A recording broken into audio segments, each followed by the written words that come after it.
ನಿಜವಾಗ್ಲೂ ತುಂಬಾ ಸಂತೋಷ ಆಗ್ತಾ ಇದೆ. ಬಟ್ ಇದಕ್ಕೆಲ್ಲ ನಾವು ಚುನಾವಣೆನೇ ನಮ್ಗೆ ಇಷ್ಟ ಇರಲಿಲ್ಲ. ಕಾರಣಾಂತರದಿಂದ ಚುನಾವಣೆ ನಡೆದಿದೆ. ಅದರಲ್ಲಿ ನಾವು 8 ಅಭ್ಯರ್ಥಿಗಳು ಎನ್ಡಿಎ ಮೈತ್ರಿಕೂಟದಲ್ಲಿ 8 ಅಭ್ಯರ್ಥಿಗಳು ಗೆದ್ದಿದ್ದೀವಿ.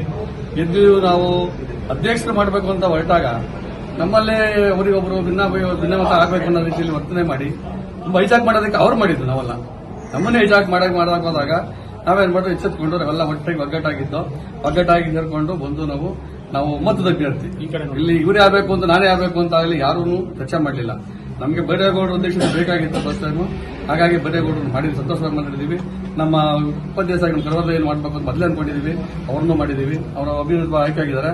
ಈ ನಮ್ಮಲ್ಲಿ ಯಾವುದೇ ಭಿನ್ನಾಭಿಪ್ರಾಯ ಇಲ್ಲ, ಭಿನ್ನ ಮತನೂ ಸಹ ಇಲ್ಲ. ನಾವು ಒಗ್ಗಟ್ಟಾಗಿದ್ದೀವಿ, ಒಗ್ಗಟ್ಟಾಗಿ ಕೆಲಸ ಮಾಡ್ತೀವಿ.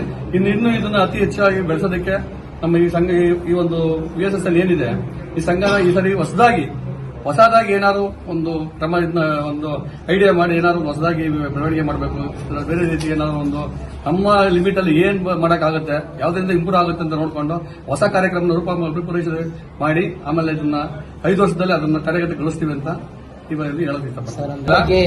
ಏನಾದ್ರು ಇತ್ತು, ಬಟ್ ಅವ್ರಿಗೆ ಯಾವುದೇ ನಾವು ತೊಂದರೆ ಕೊಡ್ದಂಗೆ ರೈತರು ಸ್ಪಂದನೆ ಮಾಡಿದೀವಿ. ಪ್ರತಿದಿನ ಅವ್ರಿಗೆ ಪ್ರತಿಯೊಂದು ಕಷ್ಟಕ್ಕೂ ನಾವು ಹೆಲ್ಪ್ ಆಗಿದ್ದೀವಿ. ಅವ್ರು ಯಾವ್ದಾದ್ರು ಲೋನ್ ಅಂತ ಬಂದಾಗ ಅವ್ರು ನಿಂತ್ಕೊಂಡು ನಾವು ಲೋನ್ಗೆ ಸಹ ವ್ಯವಸ್ಥೆ ಮಾಡಿದ್ದೀವಿ. ಜನಗಳಲ್ಲಿ ನಮ್ಗೆ ಒಳ್ಳೆ ಅಭಿಪ್ರಾಯ ಮೇಲಿದೆ ಅವ್ರಿಗೆ. ಹಾಗಾಗಿ ನಮ್ಗೆ ಮತ ಹಾಕಿದ್ದಾರೆ. ಹಾಗಾಗಿ ನಾವು ಒಬ್ಬಂದೇ ಅಲ್ಲ, ನಂದಾಗ್ಲಿ ಬೈರೇಗೌಡರಾಗಲಿ ಕೆಂಪಣ್ಣದಾಗಲಿ ಎಲ್ಲ ಹೊಸದಾಗಿ ಇನ್ನೊಂದು ಗೊತ್ತ ಶಕ್ತಿ, ಎಲ್ಲರೂ ಶಕ್ತಿ ಅಂತ ಹೇಳ್ಬೇಕಾದ್ರೆ ನಮ್ಮ ರಾಜಣ್ಣ ಹಿರಿಯರು ರಾಜಣ್ಣದಲ್ಲಿ ದೇಶದಲ್ಲಿ ಅವರ ಒಂದು ಇದರಿಂದ ಶಕ್ತಿನೇ ಬಂದಿದೆ. ಅವಾಗ ಬಂದೆ ನಮ್ಮ ಹಿರಿಯರು ಅವರ ನೇತೃತ್ವದಲ್ಲಿ ನಾವು ನಿಜವಾಗ್ಲೂ ನಮ್ಮ ಮುಂದಿನ ಇನ್ನ ಅಭಿವೃದ್ಧಿಗೆ ನೀವು ಹೇಳೋದು ರಾಜಶೇಖರ್ ಅಂತ ನಮ್ಮ ಹಿರಿಯರು, ನಮ್ಮೆಲ್ಲರಿಗೂ ಇವರ ಆಶೀರ್ವಾದ ಇದೆ. ಇವರ ಏನು ಇದರಲ್ಲಿ ಅಧ್ಯಕ್ಷತೆಯಲ್ಲಿ ನಾವು ನಡ್ಕೊಂಡು ಹಿರಿಯರು. ಹಾಗಾಗಿ ಅವ್ರಿಗೆ ಬೆಲೆ ಕೊಟ್ಟು ಅವ್ರ ಮಾರ್ಗದರ್ಶನದಿಂದ ನಾವು